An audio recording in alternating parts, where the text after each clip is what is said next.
Beleza.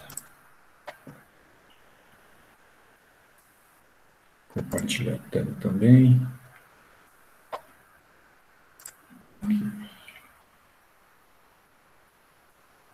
Ótimo. Então, tá bom. Então, boa noite a todos. Vocês estão bem? Está tranquilo? Algumas pessoas já tiveram aula comigo hoje à tarde. Hoje é o dia que eu estou dando aula de manhã, à tarde e à noite. Literalmente. Hoje o trem é puxado para mim. Mas vamos lá, né? Vamos que vamos. Essa turma é a turma de sistemas de informação e de administração, não é isso? Vocês podem abrir o microfone e conversar comigo, para eu não ficar falando direto sozinho aqui.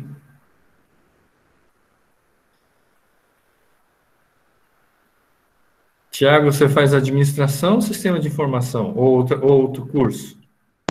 Eu faço sistemas, professor. Maravilha, beleza. Sistemas. Eu também faço sistemas. Ah, tá. Ótimo. Fábio, você faz o quê? Eu sou da administração. ADM. Você teve aula comigo hoje à tarde? Não, Não, tive né? não. Tá, Tawane, ADM. Bruna, acho que a ADM também, ela teve aula agora comigo à tarde, né? Isso, eu faço administração. Ah, tá. Beleza. Bom, maravilha. Por que vocês escolheram essa disciplina? Ela é eletiva, né? Isso, eletivo. O que vocês acham? O que vocês escolheram? Só para eu ver as expectativas de vocês.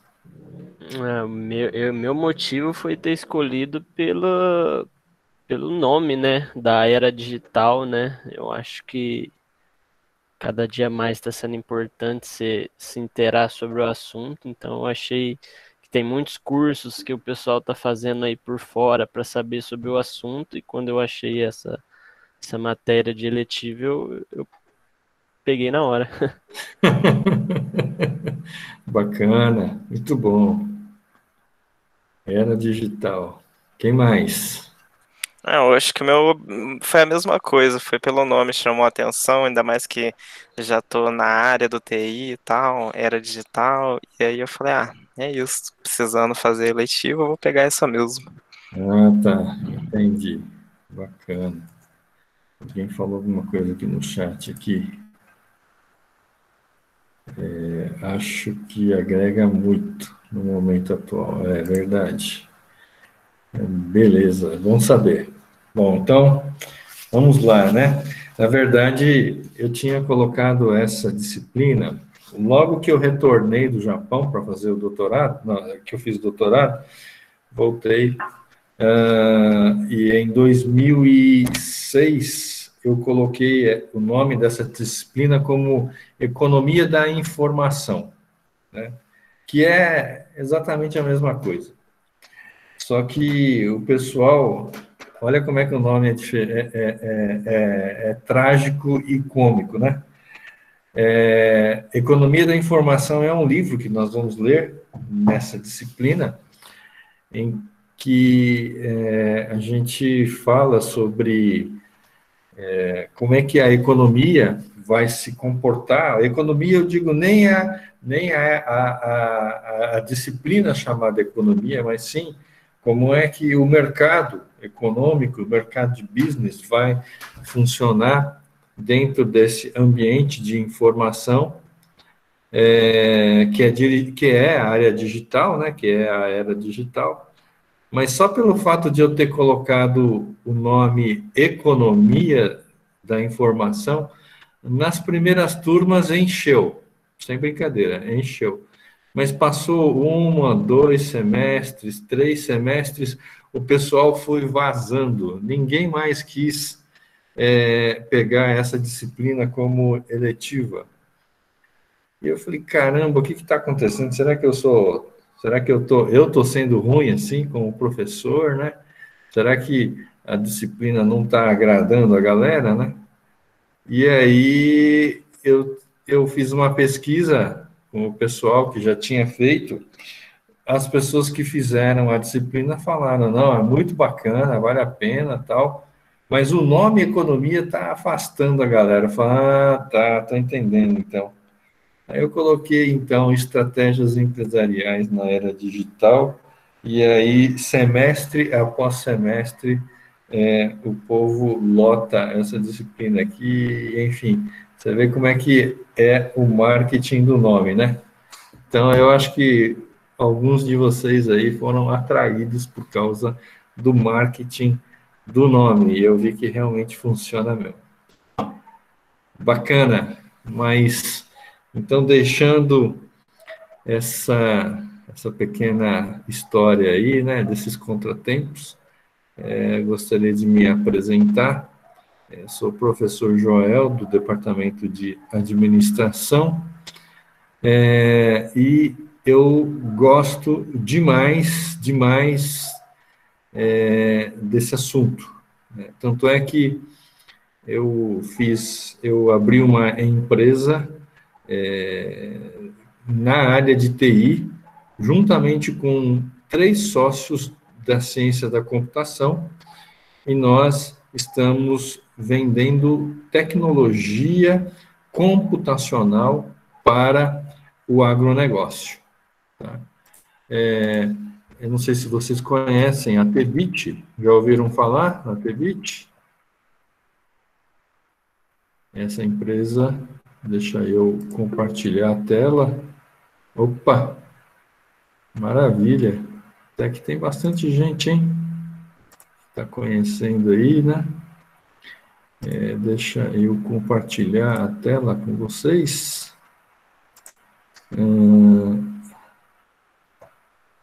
Eu fui um dos fundadores dessa empresa aqui. Vocês estão vendo a minha tela?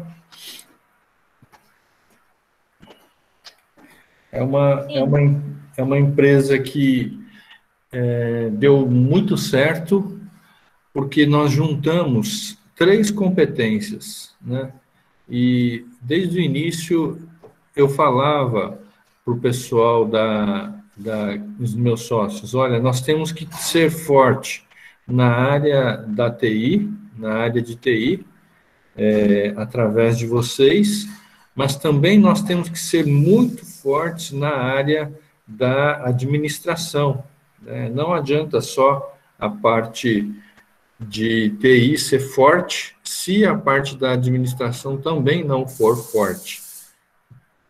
Porque eu tenho uma ideia de que uma empresa, para ser forte, ela precisa ter 3 áreas distintas, né? Ela precisa ter a área da tecnologia, que é o motor do carro, se for comparar com o carro, né? A tecnologia é o motor, é ela que dá o arranque, é ela que faz o movimento acontecer, né? A parte tecnológica.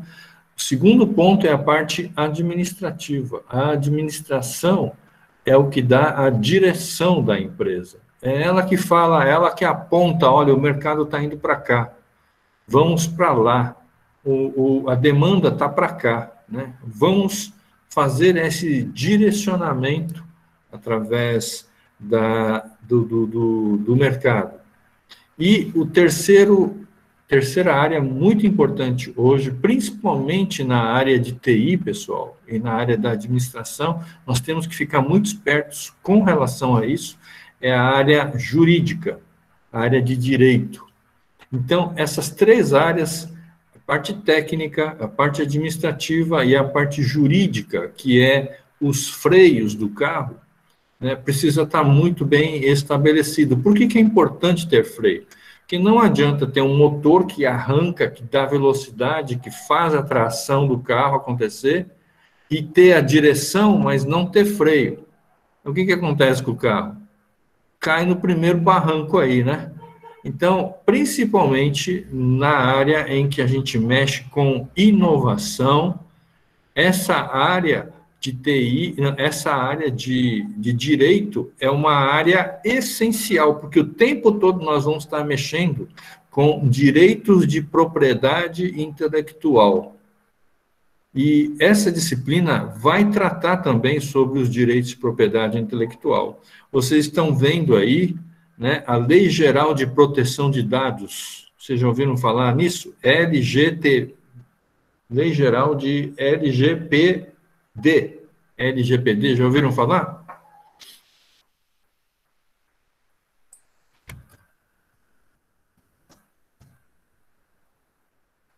Já ouviram falar, pessoal? LGPD, sim, né? Agora que entrou em vigor, as Exato, empresas, elas poderão ser multadas se não seguir, né, a lei agora. com Acho que foi o mês certeza. passado, né, que começou a valer de verdade. Exatamente, exatamente. Né? Então, essa Lei Geral de Proteção de Dados, ela foi baseada no GDPR, né? General, lá do Conselho da União Europeia, né? Então, ela é uma das formas de a gente lidar com essa loucura da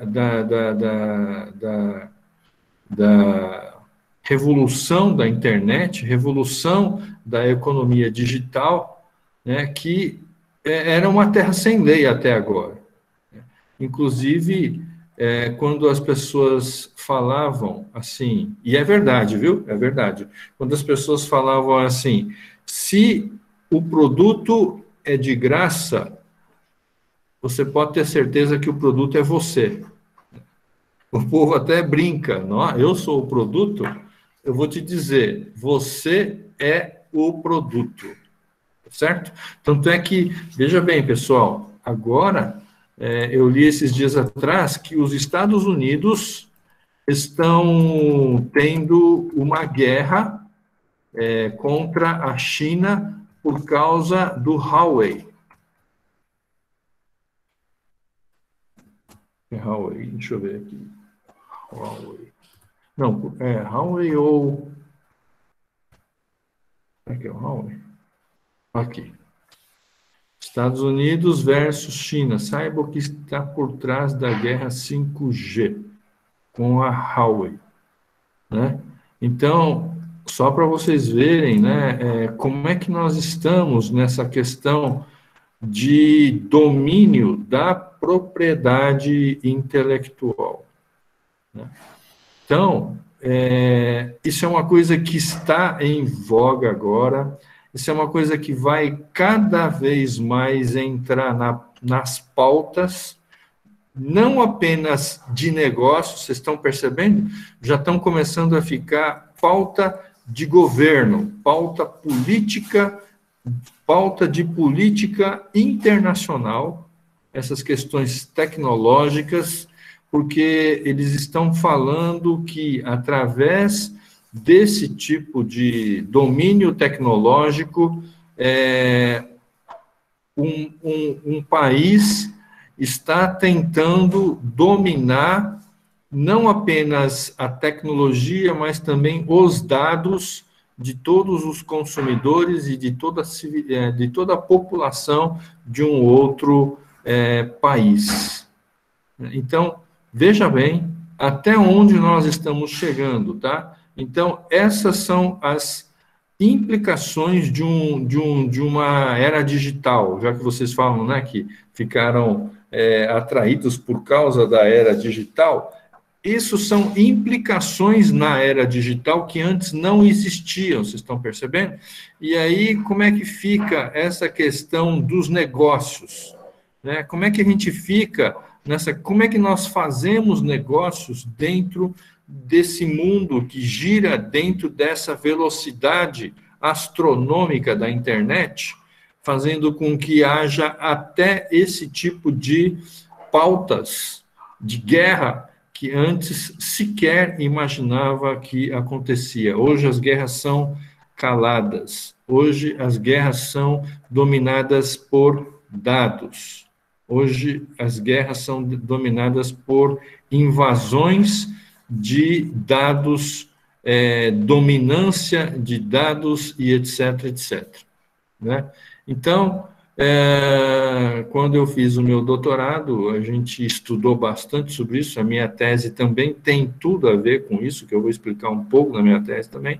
Então, eu falei, maravilha, eu vou botar aqui uma disciplina chamada Economia da Informação, para o pessoal entender como é que funciona agora o mercado de business dentro dessa nova economia da informação.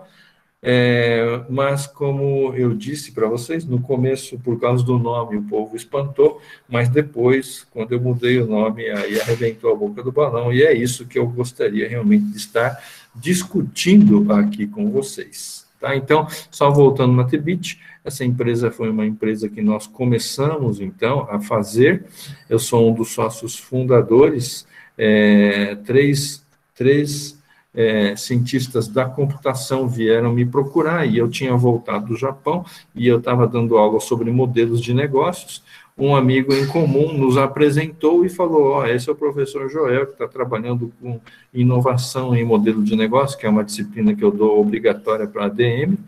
Aí o pessoal veio conversar comigo, eu falei, não, beleza, eu ajudo, inclusive, eu ajudo integralmente sendo sócio, e deu muito certo, graças a Deus nós conseguimos recursos, nós conseguimos investimentos, depois vieram os investimentos de venture capital, nós já tivemos 2 rodadas já de investimentos, e hoje nós fabricamos produtos para o Brasil e para o mundo também, através dessa empresa que foi feita aqui em Lavras.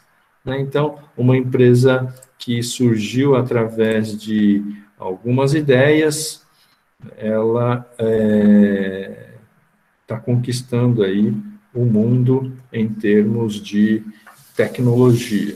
Então, a gente se orgulha muito porque a tecnologia é brasileira, e vocês podem ter certeza que é brasileira porque ele saiu aqui do nosso quintal.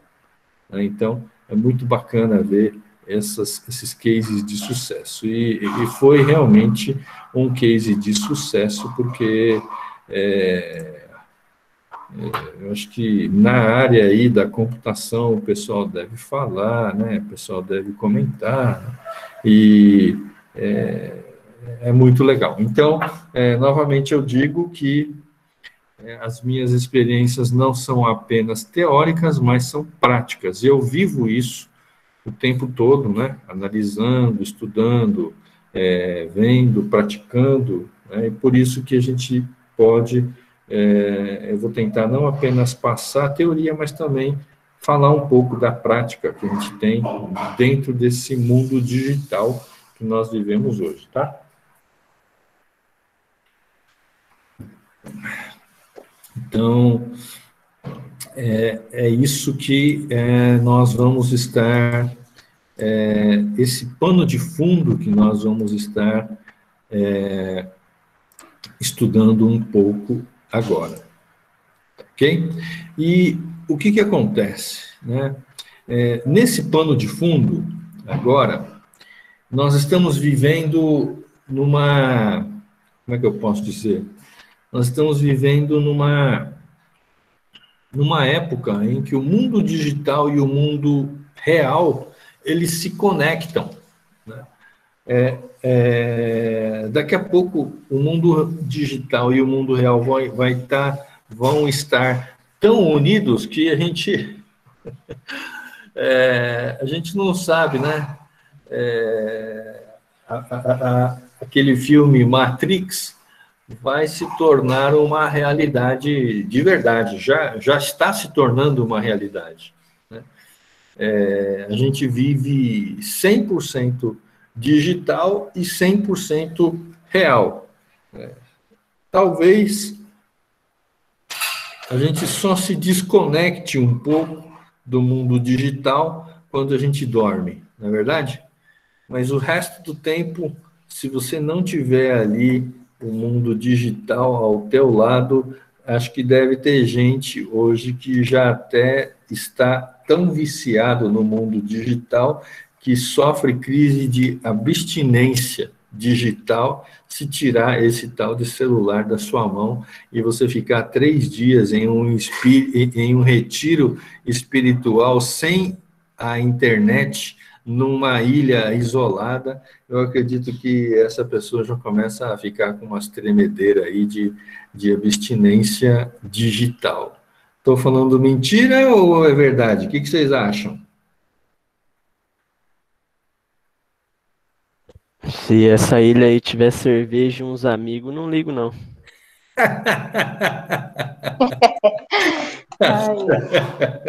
Aí ainda dá para sobreviver, né?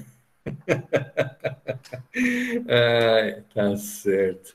Bom, vamos lá, vamos continuar então. Então, é isso que nós vamos ver, tá? Nós vamos estar vendo as implicações desse tipo de interação do virtual com o real e como é que isso ela tem as suas consequências no mundo dos negócios. Então, nós vamos estar estudando as leis que estão por trás dessas mudanças estruturais, essas mudanças digitais, e o que isso pode trazer para nós, né? O que tudo isso significa para nós, tá? E para isso, nós vamos ler 2 livros.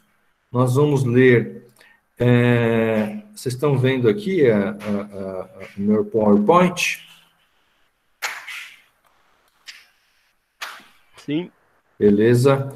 Nós vamos ler esses 2 livros aqui, que o primeiro é a Economia da Informação, que eu já coloquei aí também, né, no campus virtual, e depois também nós vamos ler o livro Wikinomics.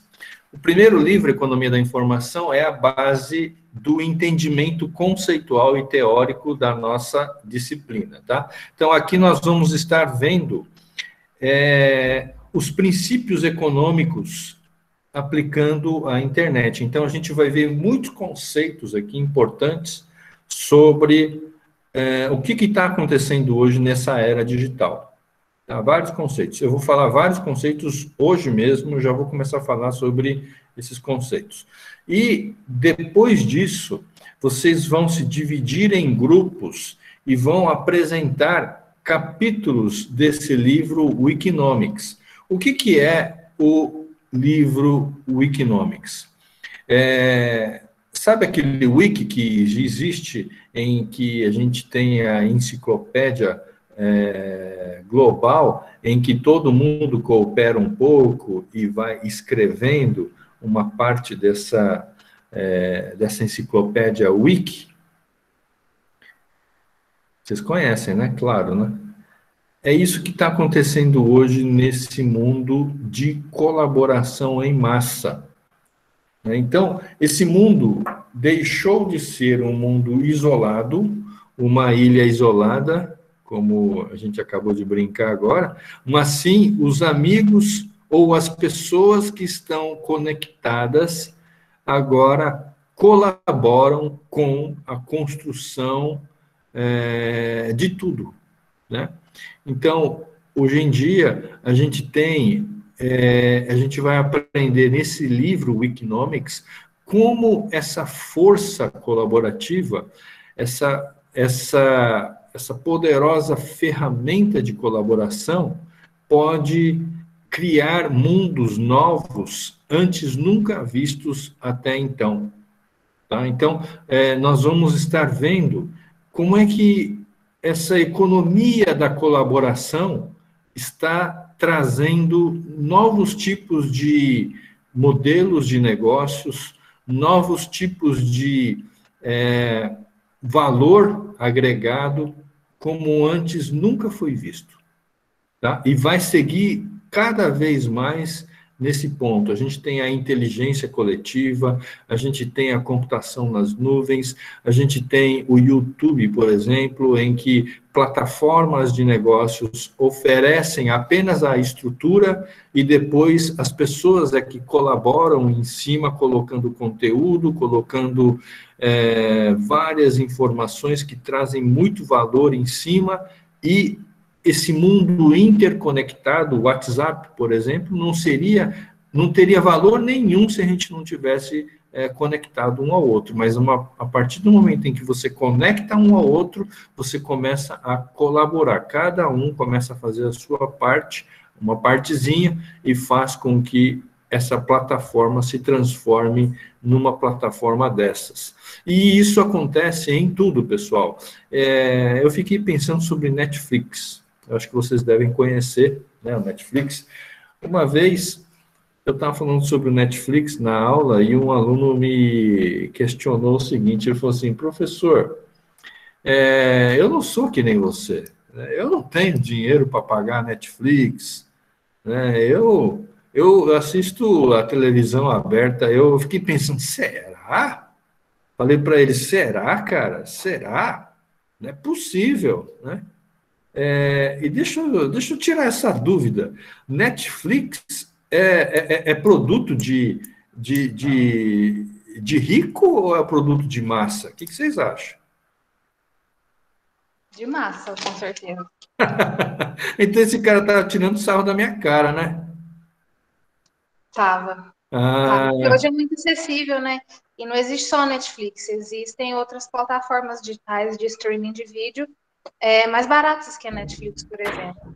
Então, é um pouco impossível que hoje a gente, na atualidade, né, não acesse um serviço desse tipo. Certo. Hoje em dia aí tem Disney+, Amazon Prime, Paramount, enfim, tem um monte de outros streams aí, né, que é baratinho, né? Pois é, mas vamos lá. Por que eu estou falando do Netflix? Vocês acham que o Netflix faz todo o conteúdo que ele faz? O que vocês acham?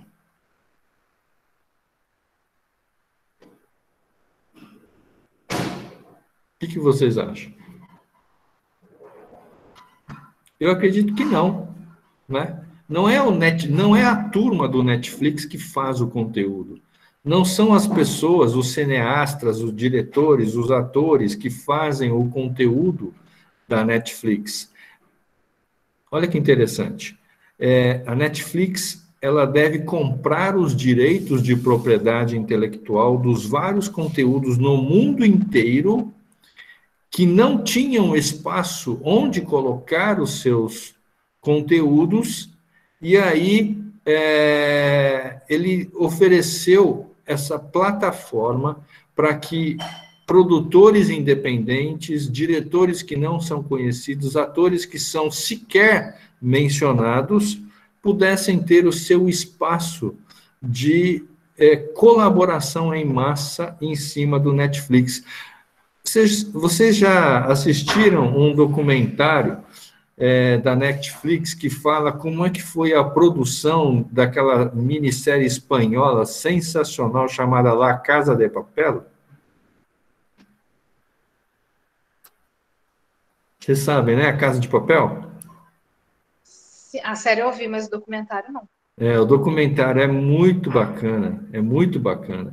Então, eles jamais imaginavam a repercussão que esse tipo de plataforma da Netflix pudesse dar a um grupo de pessoas que não eram sequer conhecidas e que... Estou procurando aqui documentário, quer ver? Só um minutinho. Então, são pessoas que não eram sequer conhecidas, que agora se tornaram muito conhecidos e virou fenômeno, né? Olha só, então, como é que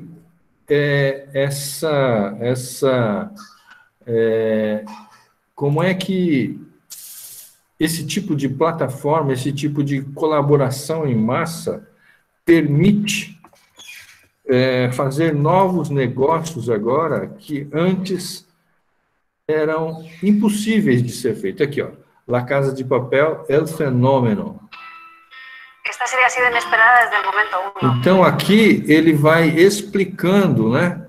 Ele vai explicando que esse documento, essa série, simplesmente saiu do imaginário desses diretores e acabou virando um efeito social. Acabou virando um movimento social, sendo não apenas a série, que é muito bacana, né? Mas também os documentários que explicam por trás, para exatamente entender o business que está por trás disso, e a gente começa agora a ver esses business acontecendo, e você fala, caraca, o mundo do business, o mundo dos negócios que estão por trás de tudo isso que a gente vê hoje, e que nós vamos ter condições agora de analisar o que está por trás, você vai começar a falar, cara, eu nunca imaginei que o negócio era desse jeito. Beleza, galera? Bom, eu fiz essa propaganda aqui da Netflix, mas, enfim, não era esse meu intuito, mas é só para explicar como é que esse livro vai nos trazer essa visão da colaboração em massa, tá? Antes de seguir aqui, vamos continuar a falar sobre a forma. Então, eu vi que muitas pessoas já escolheram os grupos, tá? Mas algumas, quem ainda não escolheu aqui, que está em aula aqui, alguém ainda não escolheu o grupo para entrar? Professor, eu coloquei meu nome aí, só que eu estou fazendo sozinha, eu não conheço absolutamente ninguém que está fazendo essa aula. Certo. Você é a Bruna? Isso. Tá, entendi. Eu tô sem grupo também, professor. Ué, então pode colocar aqui, viu? Grupo 5. Tem mais alguém que não está aqui? É muito simples de você escolher o grupo. É o seguinte, você vem ali, clica nesse link aqui para entrar no grupo. Onde é que está? Está aqui em cima. Clica aqui, tá? Nesse link. E aí você escolhe... Opa, não é aqui não. Esse aqui foi um grupo de WhatsApp que alguém me mandou para fazer. Você clica aqui neste link, né, do grupo. Cadê? Grupo Seminário Trabalho Final. E você vem e escolhe o grupo que você quer, pede para mostrar os membros do grupo, acho que deve estar aberto para vocês também. E aí, alguém já entrou aqui no grupo 5, maravilha. Tá? E aí, vocês escolhem dessa forma, tá bom? Mais alguma dúvida em relação a isto? Não? Então, vamos seguir. Outra coisa que eu pediria para vocês então, nós vamos estudar esses dois livros, né? E quando a gente começar a entrar no livro Wikinomics, nós vamos começar a fazer as divisões dos capítulos. Então, cada grupo vai apresentar um capítulo. E aí, a hora que os grupos estiverem prontos, no fim dessa semana aqui, até a semana que vem, eu vou sortear para vocês os grupos e eu vou falar, olha, grupo tal vai estar apresentando o livro Wikinomics capítulo 1, outro grupo capítulo 2, outro grupo capítulo 3, capítulo 4, 5, 6, 7, 8, 9 e 10. E também eu vou estar apresentando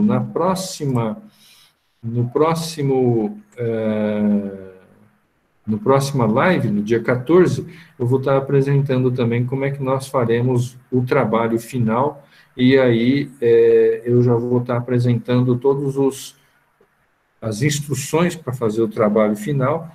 Esse de apresentar o capítulo é um seminário, tá? Então, eu vou explicar direitinho como cada grupo vai apresentar. Não vai ser uma apresentação formal, em forma de live, mas sim vocês vão fazer vídeos, vocês vão gravar uns vídeos pequenos apresentando o capítulo e a gente vai disponibilizar aqui e as pessoas vão assistir e nós vamos fazer as atividades em cima desses vídeos que forem apresentados, tá? Vocês vão ler o capítulo e vão apresentar também. Todo mundo vai ler e vai apresentar o capítulo também.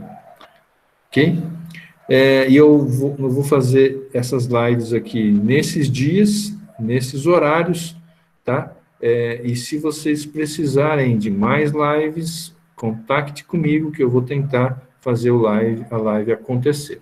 O único problema da live é que poucas pessoas entram, infelizmente, né? Mas eu coloquei aqui, olha, entrem nas lives, né? Eu preciso fazer pelo menos 3 lives durante o semestre, eu fiz 4, mas não adianta nada se vocês, nessa resolução, acho que está falando para fazer 3 lives, não adianta nada se eu fizer as lives e vocês não entrarem, vocês não, porque vocês estão aqui agora, mas as outras pessoas não entrarem pelo menos 2 vezes para a gente se conhecer, e não adianta nada a gente fazer essas lives e vocês não entrarem aí, não faz sentido.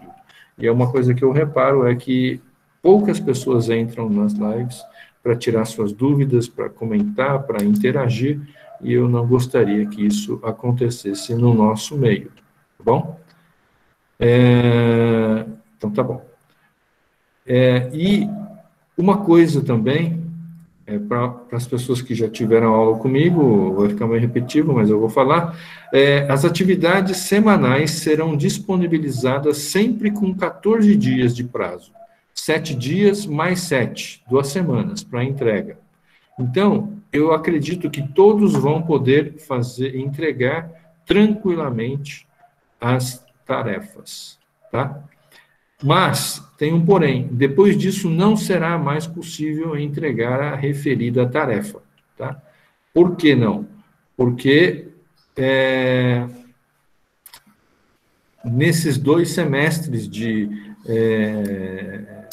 estudos orientados, eu cheguei à conclusão que tem muita gente que não faz nada durante o semestre inteiro, não é o caso de vocês, são algumas pessoas, e depois chega no final do semestre pedindo, pelo amor de Deus, que ele precisa passar, porque se não passar, ele vai ser jubilado, ou então ele precisa formar de qualquer jeito, porque se não formar nesse semestre, a vida dele vai acabar e tal, não sei o quê, e quer entregar tudo na última hora, no último minuto do segundo tempo,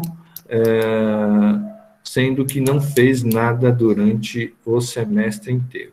Então, esse semestre não vai ser assim. 14 dias é o dia suficiente para eu cumprir todas as determinações da Resolução 101 do CEP. Então, eu já deixei até aqui já a resolução aqui do CEP para vocês lerem. Se vocês tiverem qualquer dúvida, tem aqui para vocês lerem. Então, eu já cumpro esses requisitos e esses prazos, e aí eu fico sossegado e vocês também ficam sossegados com relação a isso. Tá bom? Então, fica combinado assim, entre nós, para não ter problema. Se vocês tiverem algum problema de ordem maior, né, que não vai poder entregar dentro desses 14 dias e precisarem de mais alguns dias, por favor, entre em contato comigo através do chat e me digam né, que você precisa de mais tempo, aí eu deixo aí excepcionalmente 1, 2 dias a mais para que vocês façam o trabalho. Não sendo assim, depois que fechou, acabou. Já não tem mais como entregar a tarefa depois. Ok? Essas lives todas vão ficar gravadas, eu vou deixar disponibilizado no campus virtual para quem não assistiu, que possa assistir e possa estar entendendo o que nós estamos falando, tá? E o nosso meio de comunicação vai ser através do chat. Esse chat aqui, ó, que fica aqui em cima. Tá? Então, vocês podem entrar em contato comigo o tempo todo.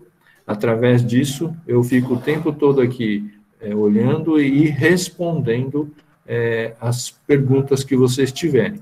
Mas, por favor, na hora de colocar esse chat, diga a sua disciplina que você está fazendo e a atividade que você está em dúvidas, porque senão eu não consigo descobrir de qual disciplina você está falando e de qual tarefa você está falando, porque eu tenho nada mais nada menos que 120 alunos e mais de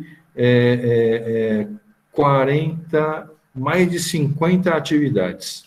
Tá? Então, se não for assim, eu não vou conseguir descobrir de qual atividade e de qual disciplina que você está falando.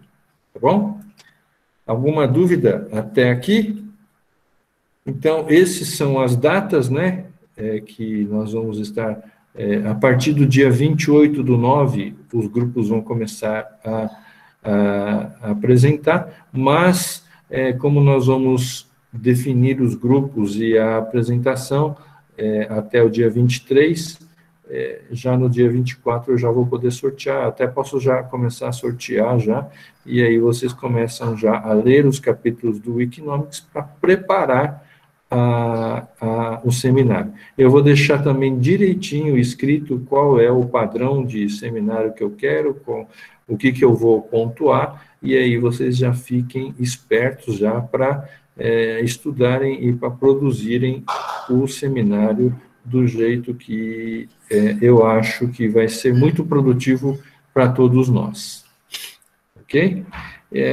No dia 9, vai ser a semana de aplicação da prova, no dia 16 vai ser, do 11 vai ser a live sobre as dúvidas do trabalho final, no dia 23 a apresentação, a semana do dia 23, tudo é por semana aqui, tá? Por isso que eu não tirei a semana do dia 7 de setembro, que é um feriado numa terça-feira, mas tirando terça-feira, vocês podem fazer, vocês têm 14 dias para fazer esse réu aqui, então não vai ter problema nenhum de vocês estarem resolvendo o réu dentro desses dias aqui, tá? É só aquela semana do saco cheio de outubro, que eu tirei aqui, porque eu também vou estar viajando, né, e vamos tirar uma fériasinha aqui, e então, o resto sempre tem alguma atividade pequena. Eu vou colocar uma atividade pequenininha para vocês fazerem, para vocês estarem acompanhando a disciplina por semana. Beleza? Alguma dúvida até aqui? Podem me perguntar sobre qualquer assunto até aqui, até agora. Maravilha. Deixa eu perguntar para vocês, o que vocês acharam dessa curva 6D? Alguns já até responderam já aqui a atividade passada, eu achei muito legal, algumas que eu li, outras ainda, 9 mensagens eu não li ainda, mas eu vou dar uma olhada. O que vocês acharam sobre essa curva 6D? Faz sentido para vocês?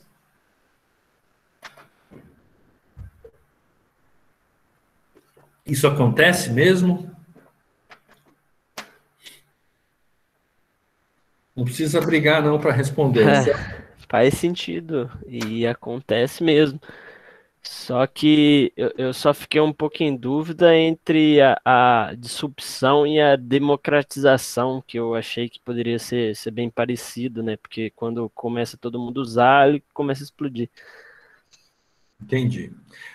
A disrupção é o momento em que a resistência da decepção é rompido, tá? Olha só, vocês lembram de quando os taxistas começaram a brigar a respeito do Uber, falando que não queria o Uber, não queria, então as pessoas estavam brigando, teve gente que até teve morte com relação ao Uber, não sei, né? Enfim, entrou aí essa onda, né, de disrupção. Primeiro era assim, né? Uma plataforma que não tem nada a ver com carro oferecendo carros, táxis, com horário marcado, com minutos que você saberia onde é que o carro estava, pegando na porta da sua casa. Só que aí veio esses dois blocos juntos, taxistas reprimindo, batendo nesses novos motoristas, falando que esses motoristas não eram sindicalizados, não pagavam nada, que era injusto essas pessoas normais, que tinham carros normais, assumirem um posto de trabalho como os taxistas.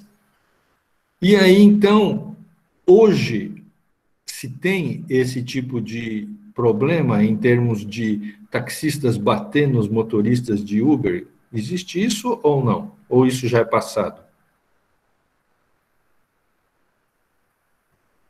Eu acho que já é passado. Já é passado. Por quê? Porque já passou essa fase da decepção.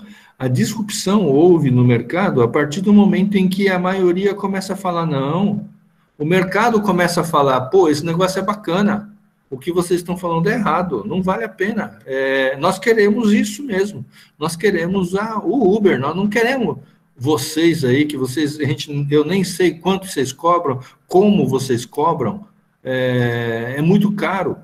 E aí, então, houve essa disrupção a partir do momento em que começa a ter massa crítica aceitando essa nova tecnologia no mercado. E aí, então, ele desmaterializa, porque os carros começam a ser alugados dos outros.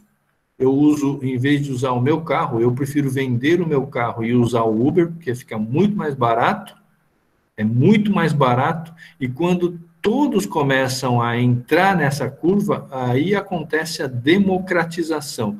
A democratização acontece, claro, porque houve essa disrupção, mas nessa disrupção, a massa de usuários ainda não é tão grande assim, percebe? Como na democratização. Hoje, já não se comenta mais sobre a disrupção do Uber. Já é democratizado para todos usarem. Entendeu a diferença?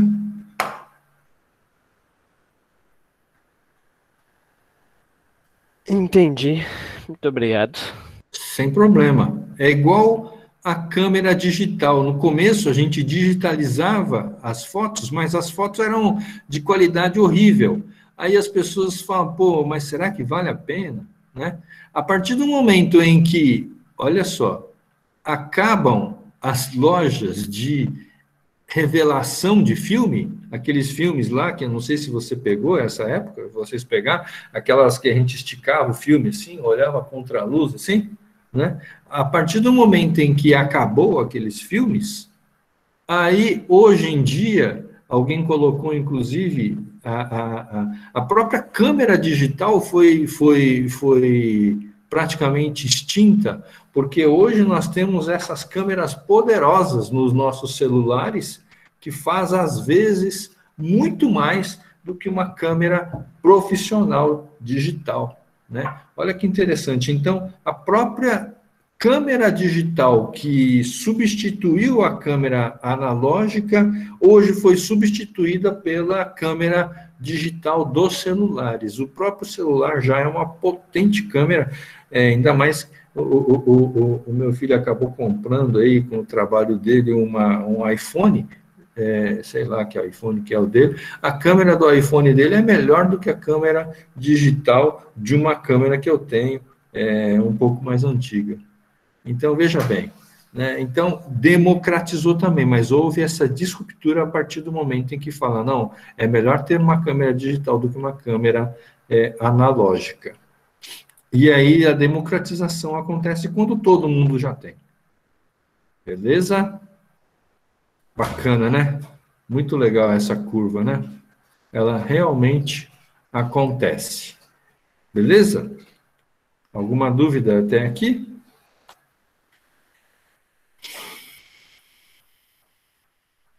Vamos seguir, então. Então, hoje eu vou falar sobre alguns conceitos, muito rápido, dessas transformações que estão ocorrendo, né?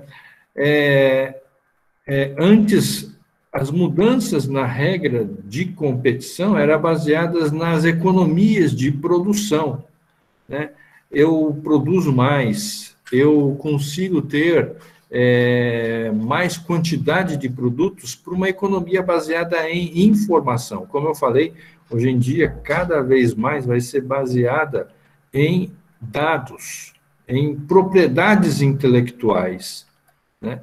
Então, essa economia da produção e a era agrária, em que antes era possuir terras e recursos naturais, e essa economia da produção na era industrial, em que você controlava os processos da cadeia de valores, chamado value chain, eram as principais armas para a competitividade. O que acontece? Hoje se transformaram numa economia de informação. Quem tem mais informações tem mais competitividade. Só para vocês, eu vou explicar rapidamente o que significa cadeia de valores, value chain. A cadeia de valores é um conceito que o Michael Porter falou nos anos de 80, em que ele falava o seguinte, que quando uma matéria-prima passava pelas várias etapas dentro da empresa, ele ia sendo adicionado valores monetários e valores de produto acabado num processo dentro de uma cadeia. Então, você tinha matéria-prima, tinha logística interna, produção, logística externa, marketing, serviços, pós-venda, e aí chegava nas nossas mãos. Então, a cada momento que o produto andava dentro da sua empresa, você adicionava um valor a mais, e nós, consumidores, pagamos por esse valor adicionado a mais. Tá? E ele falava que isso acontecia não apenas dentro da empresa, mas também entre empresas. Então, você tem o fornecedor, você tem uma empresa, a própria empresa que faz o beneficiamento da sua matéria-prima, depois você tem os distribuidores e tem os consumidores, e isso é uma cadeia. E o Porter falava que quando você comprava elos das cadeias externos à sua empresa, você faz aquilo que nós chamamos de integrações verticais. O que são as integrações verticais?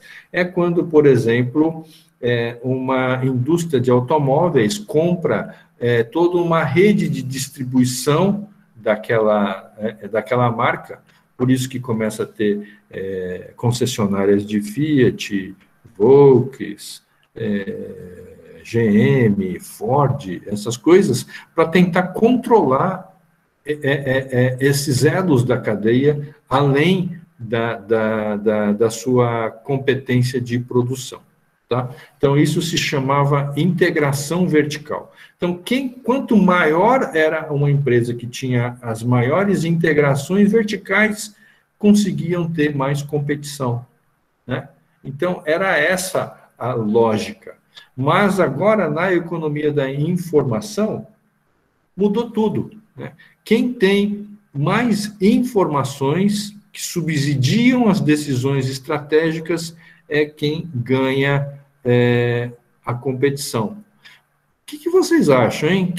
Qual empresa que vale mais? Google ou Coca-Cola? O que vocês acham? Google. Por quê? Porque ela tem acesso à informação privada de pessoas através das redes sociais do mundo inteiro. Uhum. Que coisa, hein, cara? Quando a gente pensa numa empresa chamada Coca-Cola, cara, deve ser gigante essa empresa, não é verdade? Mas Google, que tem o quê? Informações, vale infinitamente mais do que uma Coca-Cola, né? Antes, quando eu falasse assim, qual que vale mais? Uma GM, uma montadora de carro GM ou um Facebook? Vocês iam falar, claro que a GM. O que o Facebook tem? Tem nada. Só uma plataforma. Mas hoje, se o Facebook quiser comprar 30, eu não sei se 30 GMs, enfim, se quiser comprar 2 ou 3 GMs, ele compra, ainda sobra dinheiro ainda. Concorda comigo?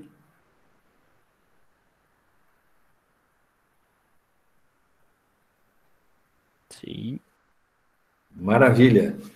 Vamos em frente. Então, né? Por quê? Eu vou explicar um pouco sobre as características da informação. O pessoal de sistemas de informação sabe muito mais do que eu. Um bem digital, ele é um pacote de números apenas, 0 ou 1.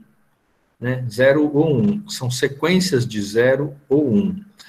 Quando a gente dá o Ctrl+C, Ctrl+V, a gente consegue copiar exatamente igual a essa sequência.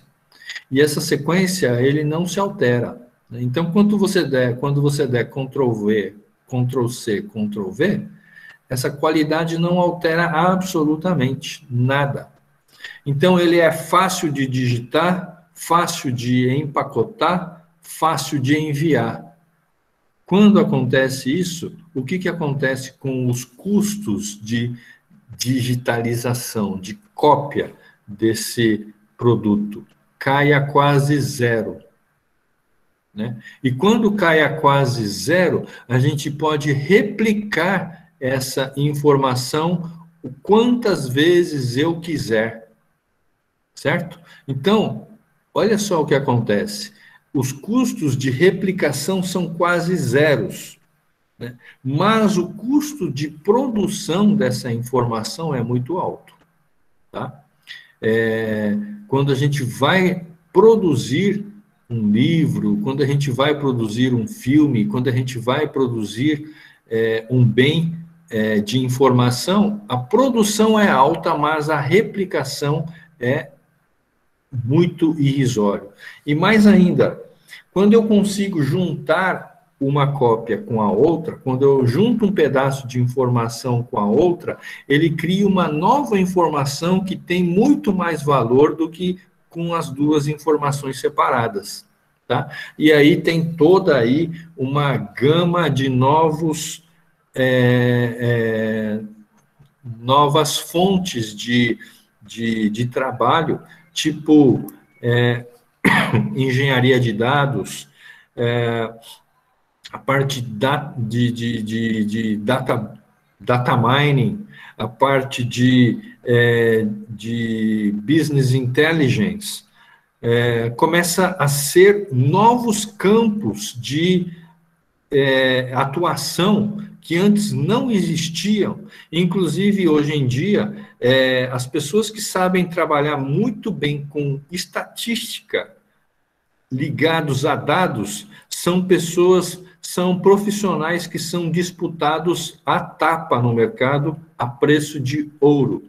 Né? Por quê? Porque essas pessoas têm muito conhecimento sobre estatística, muito conhecimento sobre correlações, eles conseguem, através das várias fontes de dados que vão vir daqui para frente, conseguem extrair dados de inteligência de negócios que antes não era possível de acontecer, certo? Então, começa a vir esses dados agora atraídos por vários tipos de fontes, e principalmente, pessoal, depois que começaram a ter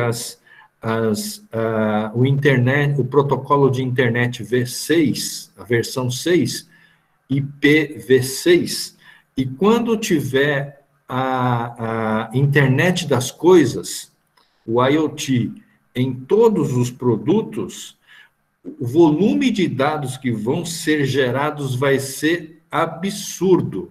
O pessoal do sistema de informação deve saber mais do que eu. Estou falando mentira ou estou falando verdade, galera?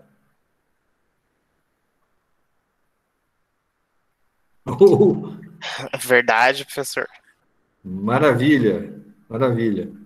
Ainda bem que eu não estou falando besteira aqui, né? Então, esse volume, dessa quantidade de dados que vão ser gerados a partir do IoT, vai ser tamanho que, como eu vou trabalhar com esses dados, é o principal problema daqui para frente, tá? Vocês estão vendo aí a CPI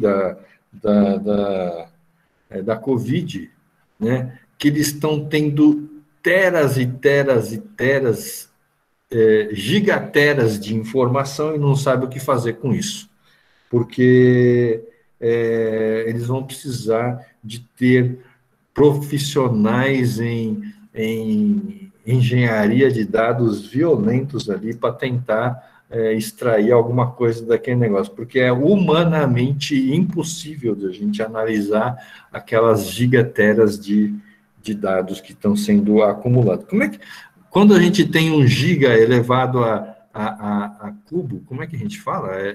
Giga com mais 3 zeros? Não, tera, né? Tera mais 3 dados, enfim, 3 dígitos. Eu não sei nem como é que fala isso. Bom, por que isso acontece, pessoal? Por causa de uma lei que chama Lei de Moore. Alguém já ouviu falar nessa Lei de Moore?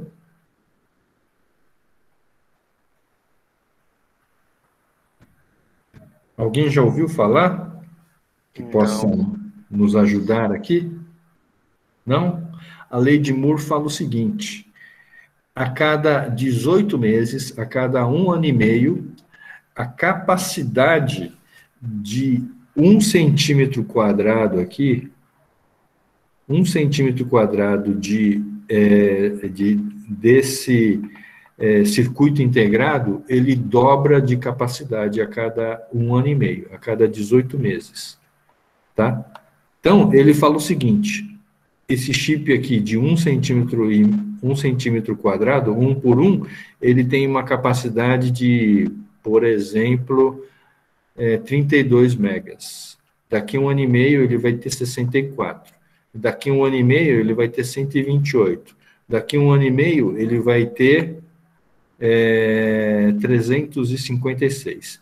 Daqui a 1 ano e meio, ele vai ter 1024.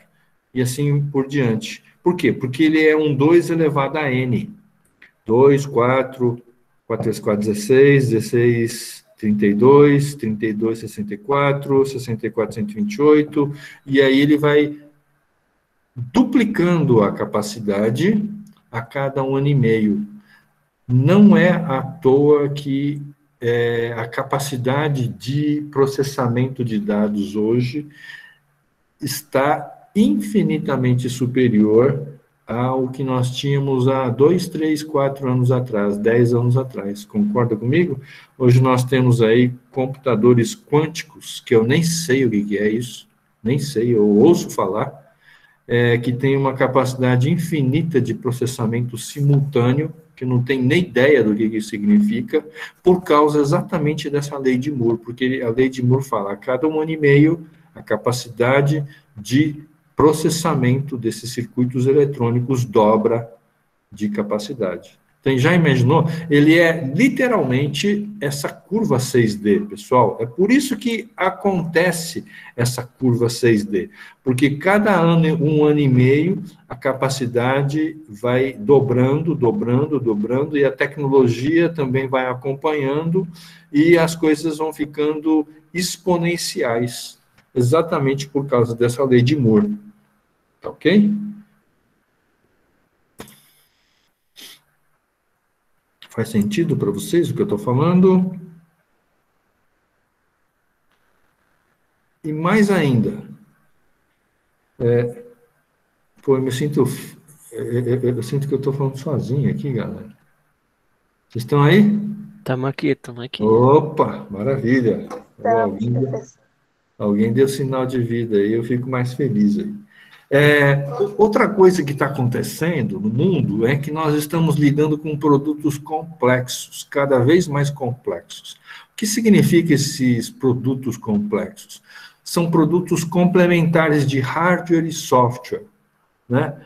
Olha só, eu preparei esse slide aqui há alguns anos atrás, em que isso aqui, esse TomTom, era o GPS dedicado que eu tinha comprado lá na Holanda, porque o TomTom era um GPS holandês, né? Isso aqui era um tocador de DVD que tinha uma televisão junto no carro, né? Cara, nenhum desses produtos já não existe mais, cara. Dá para acreditar? Ou seja, né, isso aqui que eu já achava que era complexo, porque você tinha o software dentro do hardware, isso aqui nem existe mais. Hoje em dia a gente já tem o Google Maps, já tem o Waze. É interessante que o Waze veio desbancando esses GPS dedicados. Eu tinha um GPS dedicado, TomTom, que eu comprei com suor e lágrimas lá na Holanda, quando eu fiz meu pós-doutorado. Caiu aqui na minha sala, quando eu estava descendo a escada, e eu falei, meu Deus, e agora? O que eu vou fazer? Aí eu tinha ouvido falar do Waze, eu falei assim, acho que eu vou ter que me virar com o Waze. E não é que o Waze era muito melhor do que o TomTom? E daí, a pouco, eu estava acostumando com o Waze, e eu sabia que o Waze me indicava onde tinha radares, né, e onde tinha blitz, onde tinha isso, aquilo, tal. E aí o Maps começou a se tornar melhor do que o Waze, e agora eu fico mais usando o Maps do que o Waze. Cara, que loucura! Que loucura de competição é essa? Não é verdade? E quem diria que um bicho desse aqui hoje seria uma televisão, cada um tem o seu, né? A televisão que tem aqui em casa, o smartphone, Smart TV, eu troquei faz pouco tempo, que eu tinha aquelas televisões de tubo, 29 polegadas, que pesava mais de 50 quilos, né? Eu demorei para trocar. Mas quem diria que hoje a gente assiste menos televisão e fica o tempo todo no celular assistindo, sem ter esse espaço para guardar dos DVDs, não sei o quê, é tudo streaming, e a gente fica vendo os filmes tranquilamente, né? Sem ter essa necessidade de ter esses produtos dedicados. E isso eu estou falando de 5 anos para cá, pessoal. Foi quando eu fiz quando eu tirei essas fotos. Eu acho que vocês nem conhecem o GPS TomTom, não é verdade? Já ouviram falar? Não, professor, esse aí não. Tá vendo? E não faz nem 5 anos, cara. Como é que pode um negócio desse, né? Então, os produtos vão ficando cada vez mais complexos. É uma junção de hardware e software. É uma junção de cliente e servidor, né? Cliente e servidor é um modelo de acesso à internet. Hoje, a internet é nas nuvens. Não é nem cliente-servidor, é cliente-servidor nas nuvens, descentralizado. É uma loucura, né, o que está acontecendo agora. Vamos ver a fotografia, né, que eu falei, não muito tempo atrás, né, a vovozinha aqui ia tirar uma foto da netinha, ia falar, filha, né, eu quero tirar uma foto sua, vai lá e tirava uma foto desse aqui, ó. Vocês não têm nem ideia do que é isso aqui, acho que vocês não têm nem noção do que é isso aqui. a gente comprava um filme com o ISO estampado aqui e a quantidade de fotos que podiam ser tirados, acho que eram 24 fotos, alguma coisa assim. A gente ficava escolhendo a melhor forma de tirar as fotos, porque se tirasse um é 23, se tirasse 10, você só tinha 14 fotos para tirar. Né? E fora todo o trabalho de revelação e tal, né, que gastava um bom tempo. E o pior de tudo, galera, é que vocês não têm nem noção, é quando vocês abrem o pacote, né, que vinham as fotos, e você tirava as fotos assim, e estava queimado. Você precisa de ver a decepção que a gente ficava quando a gente tirava as fotos do envelope e descobria que metade dele não prestava, porque queimou tudo. Né? Eu acho que o que eu estou falando para vocês, eu acho que eu estou ficando velho, na verdade, vocês não têm nem noção, né, de tudo isso que eu estou falando, e parece histórias, né, do século passado, é verdade, são histórias do século passado, mas era assim que acontecia. Hoje não, a gente já tira. Esse aqui também já ficou ultrapassado, né? Nem precisa mais tirar numa câmera digital, mas nesse caso aqui ainda está na câmera digital, e aí a gente tira, pode imprimir, pode jogar na internet, ou pode mandar para o mundo, né? As fotos de hoje, que a gente consegue fazer o que a gente quiser, ou seja, por que isso se tornou possível? Por causa da digitalização anterior aqui, que eu falei aqui. É um bem digital. É um bem digital que a gente agiliza a cópia, o empacotamento, o envio dos dados, a replicação é irrisório, e quando você junta informação com informação, ele dá uma combinação que gera mais valor do que os dados independentes, que é potencializado através da lei de Moore, que cada vez mais empurra as tecnologias para serem cada vez melhores nos produtos complexos. Deu para entender toda essa dinâmica que hoje está por trás dessas melhorias? Por que hoje nós vivemos num mundo desses em que, como é que eu posso dizer... tudo se transforma de uma velocidade tão violenta? Deu para vocês entenderem tudo isso aqui? Sim. Deu para entender. Maravilha. Faz sentido para vocês? Faz sim, professor. Maravilha. Vamos seguir então, que ainda tem alguns conceitos importantes. Dentro dessa economia da era digital, tem um outro conceito muito importante chamado custos de transação. O que são esses custos de transação? Né? Imagine você, as mulheres que gostam muito de sapatos, de vários tipos, né? Vocês vão numas lojas, rodam um monte de loja, né? E aí vocês ficam em dúvida, onde será que eu vou comprar? Qual sapato que eu vou comprar e tal? Vocês ficam em dúvidas. Não é assim que funciona? E aí você decide, eu vou comprar esse sapato rosa. Você vai lá e compra esse sapato rosa, volta para casa, coloca no pé e fala assim, mas não era isso que eu queria. Não era isso que eu queria. Aí você vai lá devolver. Aí quando você vai lá devolver, é fácil devolver, né? Você vai lá devolver, a pessoa fala, não, tá aqui o seu dinheiro, rapidinho, pode devolver, tudo tranquilo. É assim que acontece? Não. Não. O que acontece? Tem vezes que não pode devolver, né? Tem vezes que se devolver, você recebe o valor menor do que você pagou, é complicado. Às vezes não tem como. Às vezes eles oferecem outro produto em vez de devolver o dinheiro. E você fica contente com isso? Não, né? Isso é custo de transação, pessoal. Custo de transação são todos os custos envolvidos antes, durante e depois da transação.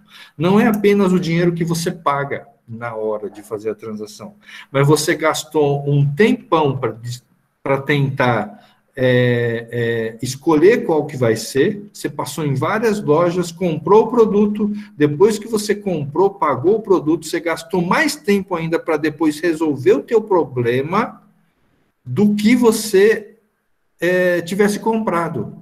É uma dor de cabeça incrível, não é verdade? Só que o que acontece? Através da era digital, da economia da informação, esses custos de transação que são muito alto, praticamente caiu a zero. A zero. Por quê? Porque hoje em dia a gente tem controle dessas informações, né? Vocês já alugaram casa no Airbnb? Aluguei essa semana para passar o final do ano. Ah, é a primeira vez ou já foi antes? Primeira vez. Maravilha. Olha só, o que acontece? Quando a gente chega aqui e fala assim, pô, eu quero ir lá para, sei lá, para qualquer lugar aqui, vamos para Paraty, Rio de Janeiro. Aí aparece ali, quando? Vamos botar 1º de setembro até 7 de setembro. Beleza. E aí você chega e fala assim, quantos hóspedes? Dois adultos. Buscar. Aí aparece aqui um monte de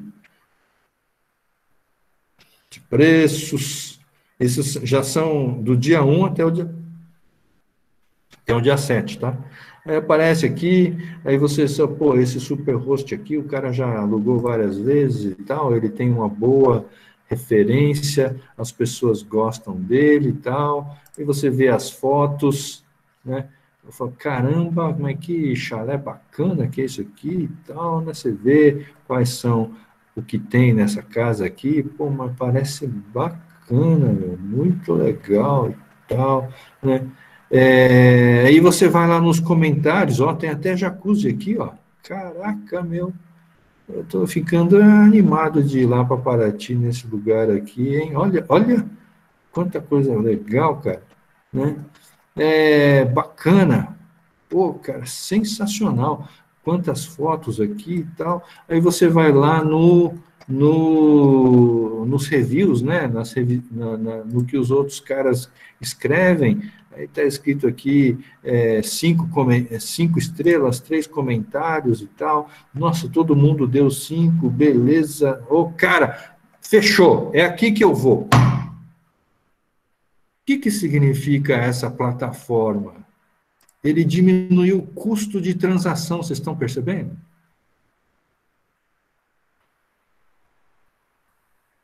Você não precisou mover 1 centímetro do local onde você estava para descobrir como é que é, se é bom, se não é, onde fica, o que os outros estão falando. Vocês percebem?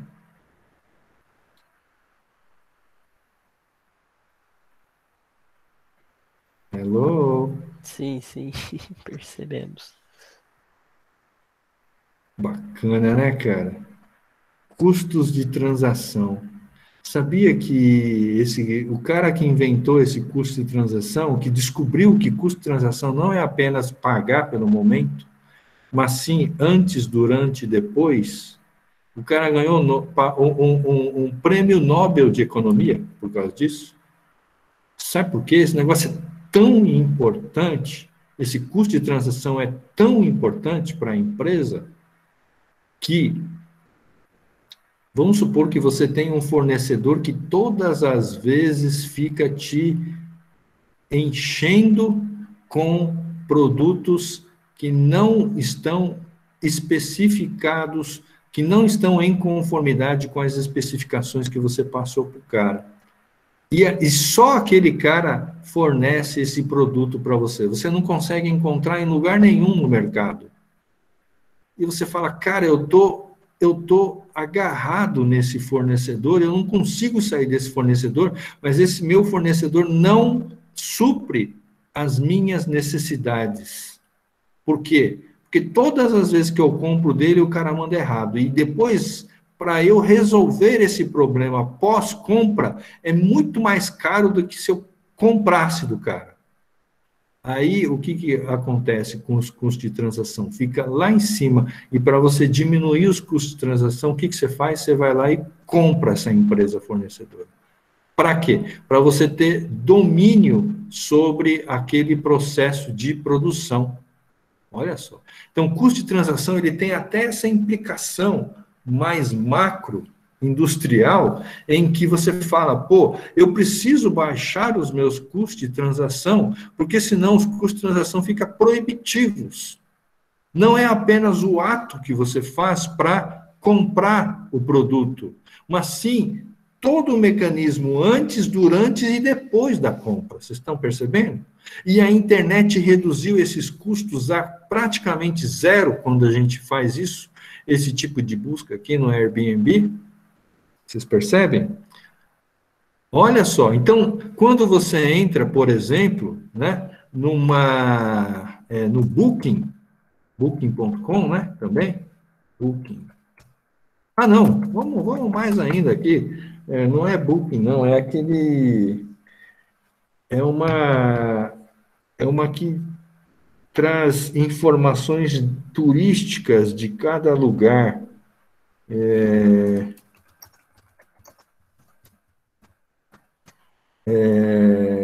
Só um minuto. TripAdvisor. Já ouviram falar no TripAdvisor?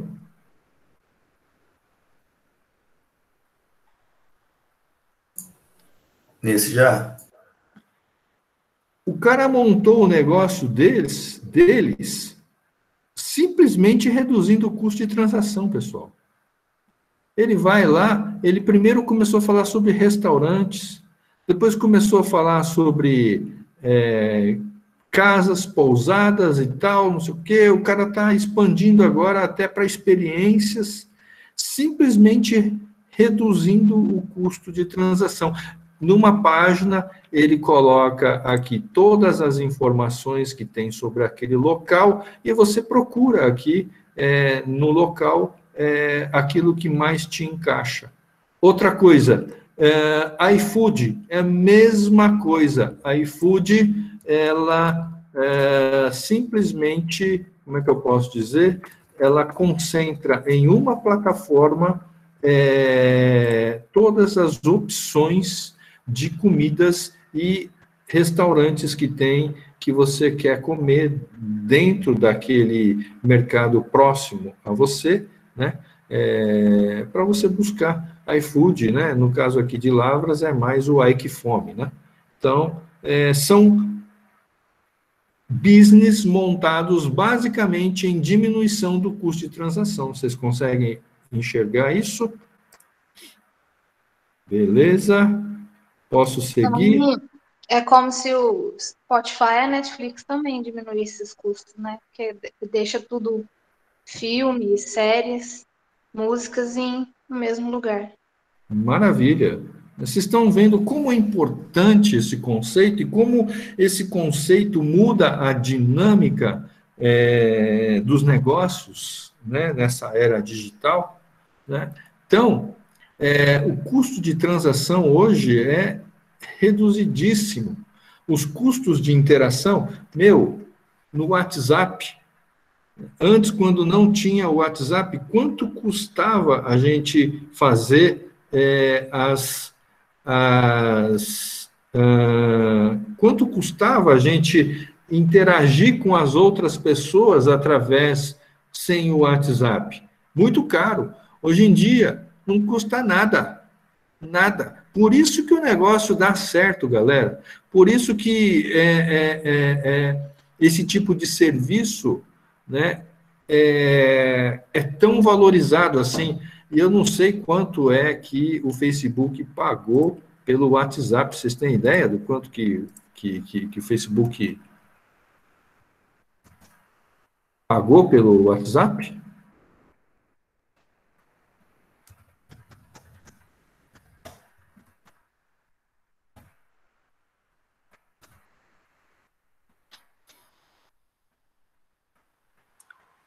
professor, a rápida pesquisa no Google aqui tá falando que foi 19 bilhões. Aqui está falando aqui 22 bilhões de dólares. Cara, tá bom para vocês ou vocês estão achando pouco? O que vocês estão achando? Tá doido. Cara, é apenas um software desse aqui. Mas esse software aqui vale 19 a 22 bilhões de dólares, pessoal. Tem ideia disso? Bacana, né, cara? Muito dinheiro. Por que não fui eu que descobri esse trem, né, cara? Caraca! Mas, enfim, vamos deixar a indignação de lado para vocês começarem a entender o poder dessas forças que estão por trás dessas novas economias. Deu para entender? Só que tem um porém, o resultado é o aumento na competição, porque o teu concorrente hoje está a um clique de distância de você. Um clique de distância. E mais ainda, cada vez mais, esses seus concorrentes vão fatiar serviços para oferecer esse tipo de serviço melhor do que você oferece. Eu vou te dar um exemplo. Tem um negócio aqui no computador, no seu celular, um roxinho, chamado Nubank, não tem? Quanto custa o Nubank para você, galera? Nada. Nada. E qual é o serviço que ele faz? Acho que todo o serviço que um banco normal faz, só que não precisando de uma agência física. Cara, eu pensava que Nubank era banco de brinquedos, sabe? Banco, assim, em que você falava assim, eu vou dar para o meu filho um banco, alguma coisa assim, uma continha, para você guardar o seu dinheirinho lá e tal. Eu pensava que era assim, cara. Que nada, quando eu tive essa conta aqui, eu fiquei maravilhado com esse negócio. E o pior de tudo é que a gente tem que declarar no imposto de renda também, quanto que tem guardado nesse Nubank aqui. Cara, e aí eu fiquei mais decepcionado, por causa, claro, do imposto de renda, não por causa do serviço. Mas esses fintechs que estão aparecendo aí, esses insurtechs que estão aparecendo aí a rodo, vêm roubar os serviços de bancos estabelecidos, décadas de bancos estabelecidos no mercado, não é verdade? Ou seja, cada vez mais os produtos estão sendo fatiados. Por quê? Porque, na verdade, cada empresa vai dominar uma área. Se ele vai dominar relacionamento com os clientes, se ele vai dominar inovação de produtos ou construção de infraestrutura. Não é possível mais, por exemplo, um banco tem essas três coisas, tem o relacionamento com os clientes, tem inovação de produtos e construção de infraestrutura. Por exemplo, o Banco Itaú, ele tem relacionamento com o cliente, ele tem os produtos que ele vende e tem toda uma construção de infraestrutura que vai desde a segurança de dados na transmissão, até as caixas eletrônicas, até as senhas do banco, criptografia, etc.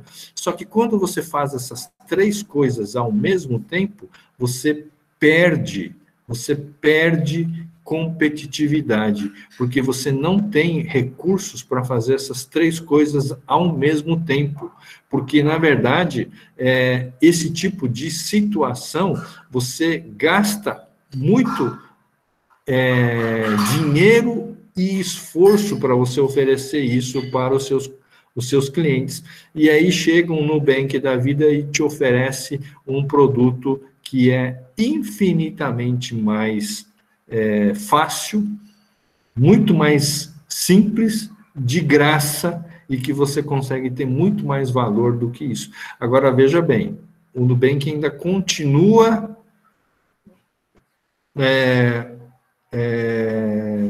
com saldo negativo. Nunca deu lucro ainda.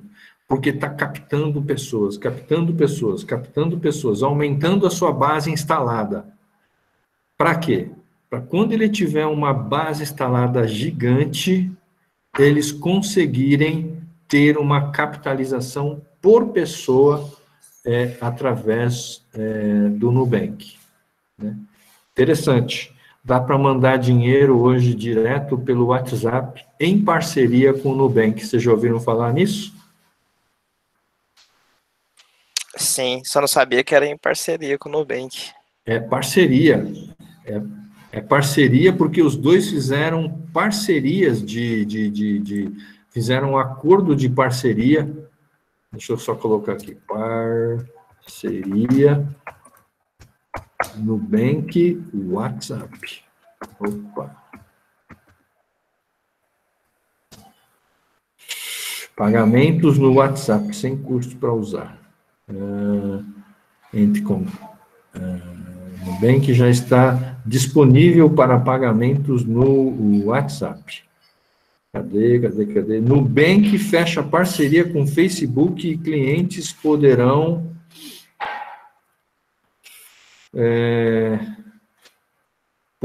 enviar e receber dinheiro por WhatsApp. Cara, eu sempre fiquei pensando, como é que esse WhatsApp vai ganhar dinheiro, cara? Como é que um negócio que o Facebook pagou 19 bilhões de dólares vai ganhar dinheiro? De onde os caras vão ganhar dinheiro? Está aqui o resultado. O WhatsApp virou banco. Virou banco. Porque você consegue transferir dinheiro de um ponto para o outro para todos os seus contatos através do WhatsApp, usando as parcerias aí do tipo o Nubank. Isso no Brasil. Imagina no exterior o que isso acaba virando. Sensacional, né, cara? Meu, é aquilo que eu falei. Uma informação junta com a outra e vira uma explosão de valor. Coisa que antes a gente não conseguia imaginar de acontecer. Vocês estão reparando que tudo que eu estou explicando começa a fazer sentido quando você começa a analisar através desses conceitos que estão por trás desses negócios?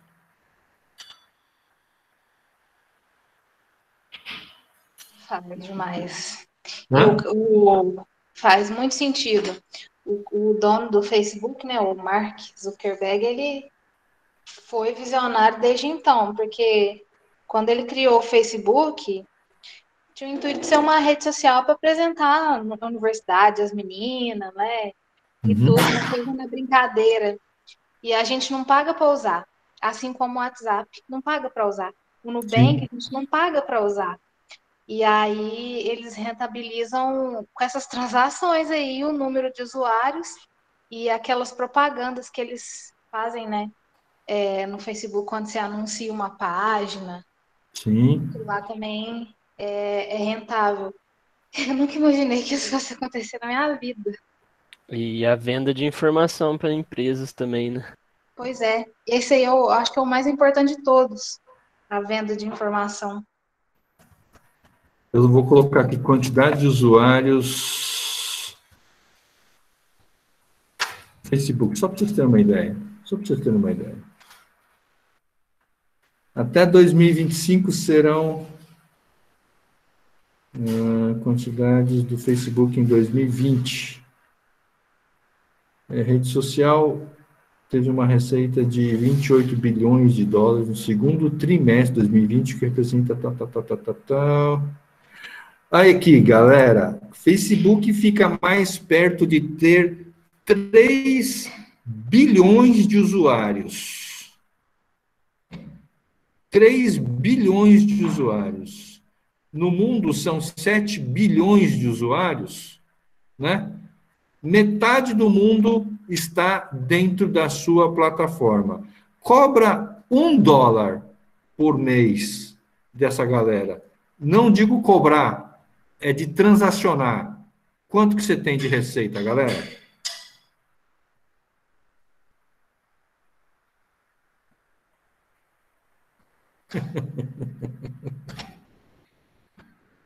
Ai, ai, se o produto é de graça, o produto é você. Entendeu? Isso que eu ia falar agora. Ai, Entendeu? Sensacional, né? Caramba! Esse novo mundo está abrindo os nossos olhos, né? Por que que não fui eu que descobri esse trem, cara? Fico remoendo assim o tempo todo. Eu fico dando aula, ganhando meu salarinho, sendo que eu podia ganhar dinheiro dessa forma, cara. Mas tudo bem, vamos lá. Vamos continuar. Vamos continuar. Ainda tem que inventar um negócio para ganhar 3 bilhões por segundo, galera. Por segundo. Se você inventar, você não esquece de mim, não, viu? Porque estou ensinando para vocês tudo esse negócio aqui, viu? Não esquece de mim, hein, galera? Não esquece de mim. Vamos continuar. Mais ainda, última coisa, para terminar, porque a gente já está estourando nosso tempo. Já estourei, me perdoe. Existe um negócio chamado cadeia virtual de valores. O que significa cadeia virtual de valores? Significa que eu consigo extrair informação de qualquer lugar dessa cadeia e juntar com qualquer outro pedaço de informação dentro. Eu consigo extrair as informações dessa minha cadeia física de valores, que eu tinha explicado anteriormente o que é uma cadeia física de valores, só que agora eu transformo isso em virtual, uma cadeia virtual de valores. E aí eu consigo juntar informações diferentes de WhatsApp, Facebook, de Nubank, e eu ofereço um produto totalmente novo, que as pessoas nunca imaginaram até então, ganhando alguns bilhões de dólares. Os 22 bilhões de dólares que eu paguei, que o Facebook pagou pelo WhatsApp, dependendo do tipo de transação que ele fizesse, ele ganhar um dólar por transação, em menos de 5, 6 meses ele recupera os 22 bilhões de dólares que ele comprou. Que violência, né, cara? Bom, e aí eu termino a aula aqui, mostrando para vocês o poder dessas novas configurações desse mundo digital. Vocês estão conseguindo entender como é que que mundo que nós estamos vivendo agora? Vocês acham que valeram essa aula? Deu para vocês terem uma ideia do que virá pela frente?